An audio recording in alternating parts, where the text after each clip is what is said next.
क्या मेरी किसान सम्मान निधि योजना की 13वीं किश्त आएगी? किश्त न आने के 9 कारण हैं। अगर आप सभी 9 शर्तों को पूरा करते हैं तभी आपकी 13वीं किश्त आएगी, या अगर आपकी पहले भी कोई किश्त रुकी हुई है तो वो तभी आ सकती है अगर आप इन शर्तों को पूरा करते हैं। सबसे पहली शर्त है ई-केवाईसी करवाना। ई-केवाईसी के माध्यम से कोई बैंक या संस्थान किसी व्यक्ति की पहचान और पते की पुष्टि करता है। इस तस्वीर में आप देख पा रहे हैं कि ई-केवाईसी के स्थान पर नो लिखा हुआ है, तो हमें ई-केवाईसी करवाना बहुत आवश्यक होता है। ई-केवाईसी हम सीएससी या अटल सेवा केंद्र के माध्यम से करा सकते हैं। इसके लिए हमें निकटतम सीएससी केंद्र पर अपना आधार साथ में लेकर जाना होगा। हम स्वयं भी अपना ई-केवाईसी pmkisan.gov.in वेबसाइट लिंक के माध्यम से अपने आधार से जुड़े हुए मोबाइल नंबर के ओटीपी द्वारा कर सकते हैं। ई-केवाईसी करवाने का तीसरा माध्यम इंडिया पोस्ट पेमेंट बैंक है। आप अपने नजदीकी पोस्ट ऑफिस में जाकर ई-केवाईसी करवा सकते हैं। किश्त न आने का दूसरा कारण होता है आधार सीडिंग न करवाना। आधार सीडिंग की प्रक्रिया में आधार को बैंक खाते के साथ जोड़ा जाता है। यह प्रक्रिया ई-केवाईसी से अलग होती है। आप यहाँ पर देख सकते हैं कि किसान ने ई-केवाईसी तो करवाया है, लेकिन आधार सीडिंग नहीं होने की वजह से उसकी किश्त नहीं आई है।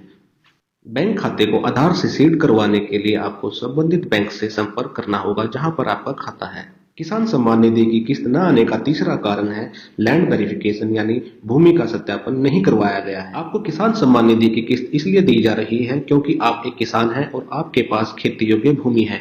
इसलिए आपको आपके नाम से खेवट या मुरब्बा नंबर जो भी दर्ज है, आपको कृषि विभाग के कार्यालय में जाकर उसको दर्ज कराना होगा, ताकि आपकी किसान सम्मान निधि की किश्त समय पर आती रहे। आप यहाँ पर देख सकते हैं कि किसान के नाम पर भूमि है या नहीं, इस बात का सत्यापन नहीं हुआ है।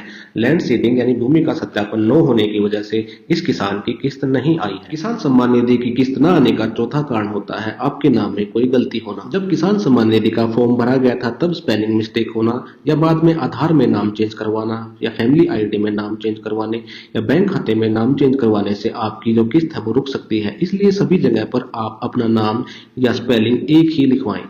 आपकी किसान सम्मान निधि की किश्त आई लेकिन वो किसी और अकाउंट में चली गई, इस स्थिति में क्या करें?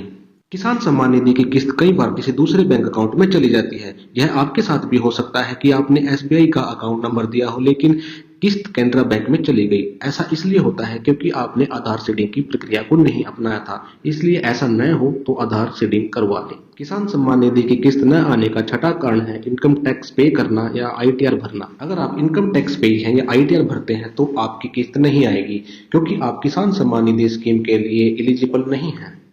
किसान सम्मान निधि की किश्त न आने का सातवां कारण है जमीन का बेचना। जब आपने इस स्कीम के फायदे के लिए फॉर्म भरा उस समय पर आपके पास जमीन थी, लेकिन बाद में आपने उस जमीन को बेच दिया तो आपकी किसान सम्मान निधि की किश्त बंद हो जाएगी। किश्त न आने का आठवां कारण है पति पत्नी दोनों का लाभ लेना। किसान सम्मान निधि की गाइडलाइन के अनुसार पति पत्नी और 18 वर्ष से कम के बच्चे हैं तो उनमें से कोई एक ही पति या पत्नी जिनके नाम जमीन है, उनमें से कोई एक ही इस स्कीम का फायदा ले सकता है। किसान सम्मान निधि की किश्त न आने का 9वां कारण होता है वेतनभोगी या 10,000 से अधिक की पेंशन होना। अगर आप ग्रुप ए, बी या सी के सरकारी कर्मचारी हैं या आपकी पेंशन 10,000 से अधिक आती है तो भी आप इस स्कीम का फायदा नहीं ले सकते हैं।